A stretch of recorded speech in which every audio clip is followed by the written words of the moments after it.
Mencho's the kind of person where he's going out like a champ. Like he's not gonna allow nobody to punk him. Like they're coming in with grenade launchers. They're coming in like he has an army. And at that point, he was just running the plaza. So can you imagine like who he became after that? I mean, even with Cartel Wise, right? When I wrote the book, like I talk about Mencho, I talk about the story, I talk about how when he went and we were tied up, how he went and he got us and how he took us out of that situation and how he, like who he was at the time. Like even back then, even when he was just running the plaza, obviously he wasn't who he is today. He wasn't, head of the new generation cartel. Like that's not who he was. But even when I met him back then, I could tell like this man was definitely going to be a boss. Like I'm surprised, to me, like my own personal like feelings, my own personal thoughts, I'm surprised that he made it that far, just because back then when I met him and I seen how powerful he was and how he could come in and he just ran the room the way he did, like when I met him, to me, like that situation, usually like people like Chapo or Mayo, like they're not gonna let that shit fly. They don't like to be around other people where they're too powerful that they might, one day take over.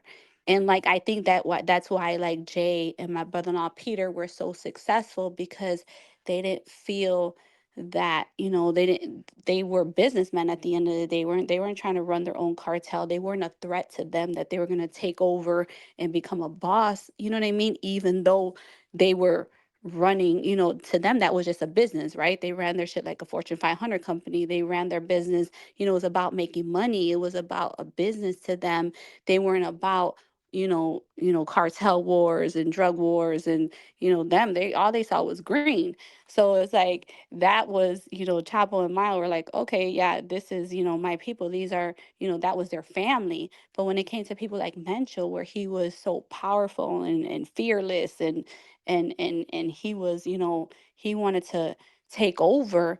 To me, I thought that was surprising that they allowed him to get that big, to the point where he ended up, having the most powerful cartel possibly ever, even bigger than the Sinaloa cartel when it comes to like violence and it comes to power, right? That's unheard of, right? It's unheard of, especially in that life when it's about power. The first time I met him was when that happened and they turned around and they took us out. I mean, come on, they came and they took me, Peter, Vivi, and Jay out of a strip club with some guys, some associates of them that they were working with, that, from China.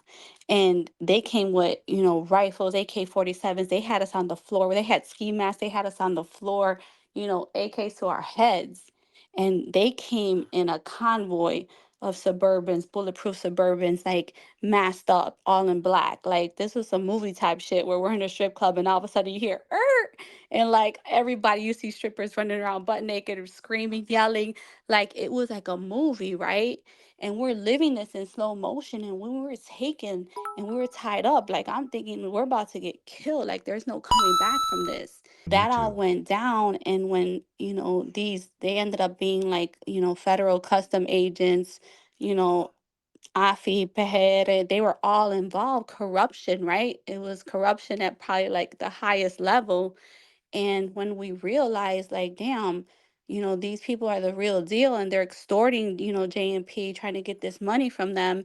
It's like all of a sudden that's when Jace, he turned around and he like stood up, like, yo, like, we're, gente de Chapo, gente de Mayo.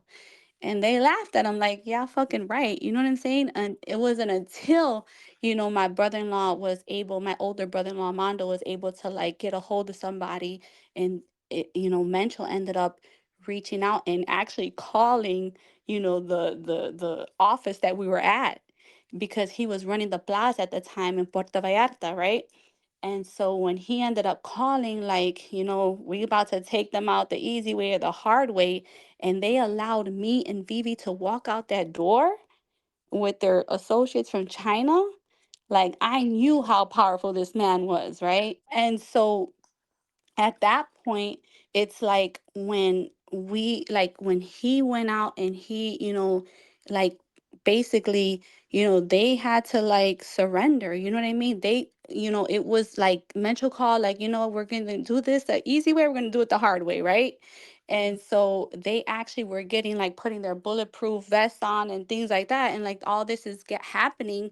And J and P are like, they're like not knowing like what's gonna happen. And Mencho was like, we're about to like put roadblocks all the way, every single road going to the, the Puerto Vallarta International Airport. Like y'all ain't getting through to hand them over to like US, the US agents. And so at that point, it's like he had to turn around and they had no choice but to surrender because they were going in with an army. And Mencho's the kind of person where he's going out like a champ. Like he's not going to allow nobody to, to punk him. Like they're coming in with, you know, rocket launch, you know what I'm saying? Like grenade launchers. They're coming in like he has an army. And at that point, he was just running the plaza. So can you imagine like who he became after that? And even like when I met him and he ended up coming to the house, like they came in with like a convoy full of trucks, bulletproof trucks. And this is in broad daylight where they're, they have grenade launchers, they have AK-47 strapped to their back, and they're riding around in broad daylight. And when he walked into the house, we had this house right there in Los Ranchos, which is like right outside of Puerto Vallarta, which is like right next door to where the Kardashians would be at Joe Francis's house. Like we had a house right next door to them. And so when he came in, like there's security there, like they rolled up the things, like he came right through.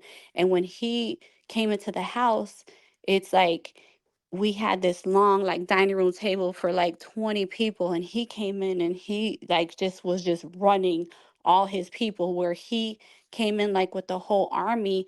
And you can tell, like when he met me, of course, he was very respectful to me, very respectful to Vivi, but you can tell like he was short, he was small, he was like small in stature, but you can tell like just his demeanor, like his aura, right? You can tell he was a boss back then. And like I remember him even like having these judiciales, like, they're gonna escort you back to Guadalajara, back to where we lived. And so he's like, they're gonna escort you back. And I was like, damn, okay. Like it was very different to see something like that. I never witnessed something like that before. But not only that, I feel like that really showed me like how, like, who J and P were at the time, like what they meant to Chapo, what they meant to Mayo. And to me, I felt even like to the whole Sinaloa cartel, right? And to me, I felt like that scared me because as about it as I was, as much I was like in, as much that I've been through, whether it was with K, whether it was with Jay, all the shit that we've been through, being tied up, getting, taken out of a strip club, with guns to our head, rifles to our head, like all that shit didn't matter. At that point, when I seen all that go down, Shy, I swear to God, that did something to me to the point where I was like, Jay, we can't keep living like this. Like, we can't keep doing this. And I think that was kind of the turning point of why JMP decided to like change their lives and why they decided to turn themselves in and why they decided to cooperate, because going through all that shit was like, to me, it was unheard of, right? It was scary. It was not something that I wanted to continue to live, especially seeing like how much, or how much influence they had on that cartel and how important they were to that cartel. That scared the shit out of me, and I felt like that wasn't, they were going to either end up dead or in prison. And to me, I felt like I didn't want to keep living this life no more. I was like done with it at that point. Right. How many times can the rescue be successful? Exactly, exactly. Yeah, that wasn't gonna keep flying, that's for sure. So I think that, we're blessed to be where we're at today.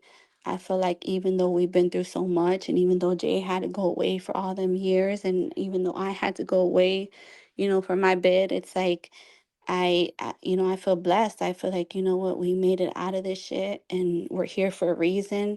And I feel like, we have, we have a purpose now. There's still things that we need to do to fulfill that purpose, but I feel like, I'm ready to, move on into the next level and figure things out, because I feel like, there's something bigger out there for us.